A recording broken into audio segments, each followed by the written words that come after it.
हाय, अगर आपको डायबिटीज़ है तो आपका ब्लड शुगर चेक करना आपकी ज़िंदगी का सबसे इम्पॉर्टेंट काम हो सकता है और वो आप अपने घर में रखे हुए ब्लड ग्लूकोमीटर से ज़रूर करते रहोगे। लेकिन क्या इस ब्लड ग्लूकोमीटर का रीडिंग सही होता है? मैं डॉक्टर अमरीन शेख आज आपको बताने जा रही हूँ कि ब्लड ग्लूकोमीटर की रीडिंग पर आप कितना भरोसा कर सकते हो। आइए सबसे पहले जानते हैं कि ब्लड ग्लूकोमीटर काम करता कैसे है। ग्लूकोमीटर एक ऐसा मेडिकल डिवाइस है जो आपके ब्लड में मौजूद शुगर को डिटेक्ट करता है और इसके अंदर हम लोग ब्लड ग्लूकोमीटर की स्ट्रिप्स इस्तेमाल करते हैं। ग्लूकोमीटर के इन स्ट्रिप्स के ऊपर मौजूद ग्लूकोज ऑक्सीडेज ब्लड में मौजूद ग्लूकोज से यानी शुगर से मिल जाता है और उसका ग्लूकोनिक एसिड बनाता है। ये ग्लूकोनिक एसिड स्ट्रिप में मौजूद फेरिसाइनाइड से मिलके फेरोसाइनाइड बनाता है। बना हुआ फेरोसाइनाइड उस स्ट्रिप के थ्रू एक करंट लेकर जाता है अपने ग्लूकोमीटर की तरफ, जिसकी वजह से स्क्रीन पर कुछ नंबर्स दिखाई देते हैं जिसको हम लोग फास्टिंग या पीपी का शुगर लेवल बताते हैं। क्योंकि ये जो रीडिंग है ये पूरी तरह से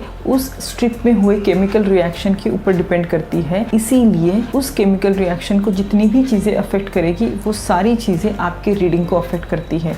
जैसे कि उस रूम का टेम्परेचर कितना है, जो स्ट्रिप आपने रखी है वो सही से आपने रखी थी या नहीं रखी थी, या वो एक्सपायर्ड हो गई है, ये सारी चीज़ें जो है उस रीडिंग को डिफाइन करती है। अगर आप सही मात्रा में पानी नहीं पी रहे हो और आप डिहाइड्रेटेड हो या आपके ब्लड में आरबीसी कम है यानी रेड ब्लड सेल्स कम है यानी खून की कमी है, तभी भी ये रीडिंग अफेक्ट करती है। अगर आपकी स्ट्रिप डैमेज्ड है या आउटडेटेड है तो आपको उसे अब रिप्लेस करना पड़ेगा। आपके रूम में जहाँ पर ये टेस्ट की जा रही है वहाँ का टेम्परेचर को ध्यान में रखते हुए आप वो स्ट्रिप्स आपको एयर टाइट कंटेनर में रखना ज़रूरी है। अच्छे से हाथ धोकर सूखा करने के बाद ही ब्लड सैंपल लें। बताई गई सारी बातों को समझते हुए आपको ये हमेशा ध्यान रखना है कि आपका ब्लड का ग्लूकोज का लेवल जो ग्लूकोमीटर से चेक किया है उसमें और जो लैब से आप रिपोर्ट करवाते हो उसमें कम से कम 10 to 15% का एरर हो सकता है, यानी 10 to 15% तक वो रीडिंग ऊपर या नीचे